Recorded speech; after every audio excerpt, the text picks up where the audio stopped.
ஒற்றுமை இல்லாத விலங்குகள். ஒரு காட்ட ஒரு சிங்கராஜா ஆட்சி செஞ்சுக்கிட்டு வந்தாரு. அவரு எவ்வளவுதான் நல்லபடியா ஆட்சி செஞ்சுக்கிட்டு வந்தாலும் அந்த காட்டுல வாழ்ந்த விலங்குகள்லாம் ஒன்னோட ஒன்னு சண்டை போட்டு தனித்தனியாவே வாழ்ந்துகிட்டு வந்துச்சுங்க. ஒரு ராஜாவா இந்த காட்டு விலங்குகளோட பிரச்சனைய தீர்த்து வைக்கிறதே சிங்கத்துக்கு பெரிய வேலையா போச்சு. அதனால எப்படியாச்சும் காட்டு விலங்குகளுக்குள்ள நட்பை ஏற்படுத்தி விட்டுட்டோம்பா, நாம நிம்மதியா அரசாங்க வேலைய பார்க்கலான்னு யோசனை செஞ்சுச்சு சிங்கம். ஒரு நாள் அந்த காட்டுல இருந்த நீரோடையில ஒரு பாம்பு கூட்டம் எங்கிருந்தோ வந்து ஆக்கிரமிப்பு செஞ்சுகிட்டதா சிங்கராஜாவுக்கு சேதி வந்துச்சு. இத கேட்ட சிங்கராஜாவுக்கு கோபம் வந்துருச்சு. இது இந்த காட்டுல வாழ்ற எல்லா விலங்குகளுக்கும் பொதுவான நீரோடை, இதை எப்படி ஒரு பாம்பு கூட்டம் சொந்தம் கொண்டாடலான்னு கோபப்பட்டு நீரோடைக்கு போச்சு. அங்க இருந்த பாம்புங்க எல்லா மத்த மிருகங்கள் தண்ணி குடிக்க முடியாதபடி பாதையில படுத்துக்கிட்டு எல்லாரையும் பயமுறுத்திக்கிட்டு இருந்தாங்க. இத பார்த்த சிங்கராஜா ரொம்ப கோவப்பட்டு, எல்லாரும் இந்த இடத்தை விட்டு போங்க, இது பொது நீரோடை, எந்த ஒரு கூட்டமும் சொந்தம் கொண்டாட முடியாது, எல்லாரும் வெளியில போங்கன்னு கத்துச்சு. இத பொருட்படுத்தாத பாம்புங்க எல்லாம் ஒன்னா சேர்ந்து அங்க இருந்த சிங்கத்தையே விரட்ட ஆரம்பிச்சுச்சுங்க. எல்லா பாம்பும் ஒன்னா சேர்ந்து சிங்கத்தை கடிக்க முயற்சி செஞ்சுச்சுங்க. இது ரொம்ப ஆபத்தான விஷயம், யோசிச்சு தான் முடிவு செய்யணும், இப்போதைக்கு இங்கிருந்து போயிடுறது தான் நல்லதுன்னு நினைச்ச சிங்கம் அங்க இருந்து திரும்பி வந்துருச்சு. சிங்கத்தையே ஒரு பாம்பு கூட்டம் துரத்தி அடிச்சிடுச்சுன்னு தெரிஞ்ச யானைகள் அங்க போய் பாம்பை எல்லாத்தையும் துரத்திட்டா நாம தான் இந்த நீரோடைக்கு சொந்தக்காரங்களா ஆகிடலாம்னு நினைச்சிட்டு அங்க போச்சுங்க. யானைகள் ஒவ்வொரு பாம்பா மிதிச்சு சண்டை போட ஆரம்பிச்சுச்சுங்க. ஆனா ஆயிரக்கணக்கில் இருந்த பாம்புங்க யானைங்க மேல எல்லாம் ஏறி பயமுறுத்தினதால யானை கூட்டமும் பின்வாங்கிடுச்சு. அடுத்ததா வந்த கழுகுகள் கூட்டமும் பாம்புகளை பிடிச்சு அதுங்களை அப்புறப்படுத்திட்டா இந்த காட்டுல நமக்கு நல்ல மரியாதை கிடைக்கும்னு நினைச்சிச்சு. அதே மாதிரி பறந்து வந்து பாம்புகளை கொத்தி தூக்கிட்டு போய் வேற பக்கம் விட்டுட்டு திரும்பி வரதுக்குள்ள அடுத்தடுத்து வந்த பாம்பு கூட்டம் அந்த இடத்த பிடிச்சுக்கிட்டு சண்டை போட்டுச்சுங்க. இதை எல்லாத்தையும் ஒரு மரத்தடியில நின்னு பார்த்துக்கிட்டு இருந்த நரிமந்திரிக்கு யோசனையாவே இருந்துச்சு. இந்த காட்டுல இருக்கிற மிருகங்கள்லாம் தனித்தனியா பலம் வாய்ந்தவங்களா இருந்தாலும் அவங்களுக்குள்ள ஒற்றுமை இல்லாம இருக்கு. அதனாலதான் எங்கேயோ இருந்து வந்த பாம்பு கூட்டம் பொது நீரோடைய ஆக்கிரமிப்பு செஞ்சு எல்லாருக்கும் தொல்லை கொடுக்குதுன்னு புரிஞ்சுக்கிடுச்சு. உடனே சிங்கராஜாவை சந்திச்சு எல்லா மிருகங்களையும் கூப்பிட சொல்லுச்சு. அதே மாதிரி காட்டுக்குள்ள தண்டோரா போட்டு எல்லா மிருகங்களையும் சிங்கத்தோட குகைக்கு முன்னாடி வர வச்சது சிங்கம். நரி என்ன சொல்ல போகுதுன்னு எல்லா மிருகங்களும் ஆவலோட காத்துக்கிட்டு இருந்துச்சுங்க.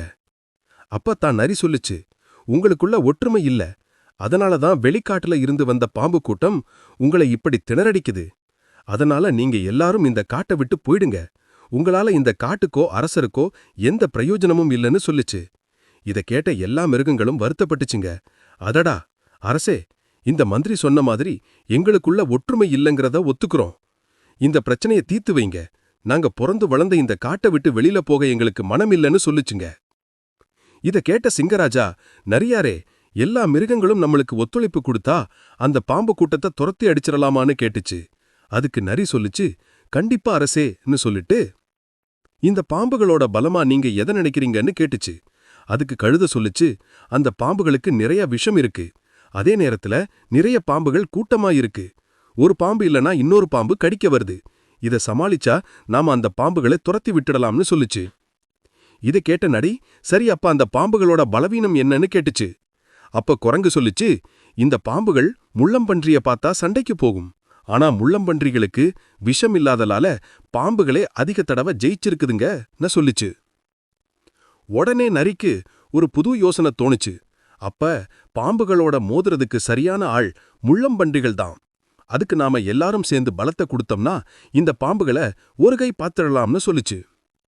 இத கேட்ட சிங்கராஜா, அது எப்படி நரியாரே, முள்ளம்பன்றிக்கு நாம உதவி வேணா செய்யலாம், ஆனா அதோட பலத்தை எப்படி கூட்டுறதுன்னு கேட்டுச்சு.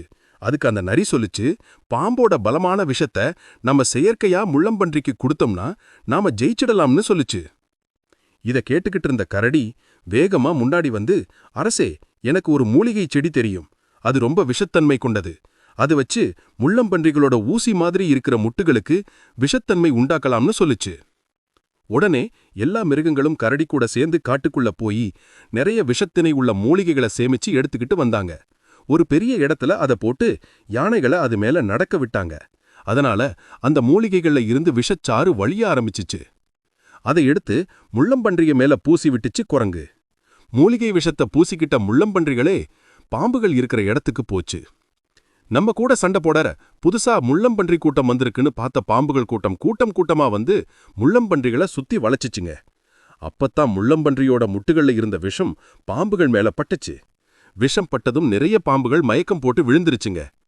என்னடா இது, நாம தான் கொடிய விஷம் முடிய ஜந்துன்னு நினைச்சுக்கிட்டு இருந்தோம். இப்ப இந்த முள்ளம்பன்றிக்கு எப்படி விஷம் வந்துச்சுன்னு நினைச்ச பாம்புங்க ரொம்ப பயந்து போச்சுங்க. நிறைய முள்ளம்பன்றிகள் கூட்டம் கூட்டமா வர்றதும், மயங்கி விழுந்த பாம்புகளை யானை கூட்டம் மிதிச்சு நசுக்கிறதும், வேகமா வந்த பெரிய பாம்புகளை கரடி கூட்டம் பிச்சி போடுறதுமா அந்த காடு ஒரு பெரிய பொற்களமா மாறிடுச்சு. இதுக்கு மேல இங்க இருந்தோம்னா நம்மளோட வம்சமே அழிஞ்சு போயிடும்னு நினைச்ச பாம்பு கூட்டம் அந்த இடத்த விட்டு கிளம்ப ஆரம்பிச்சிடுச்சுங்க. கொஞ்சம் கொஞ்சமா பாம்புகள் காட்டை விட்டு வெளியில போறத பார்த்த எல்லா மிருகங்களும் ஒன்னா சேர்ந்து கொண்டாட ஆரம்பிச்சுச்சுங்க.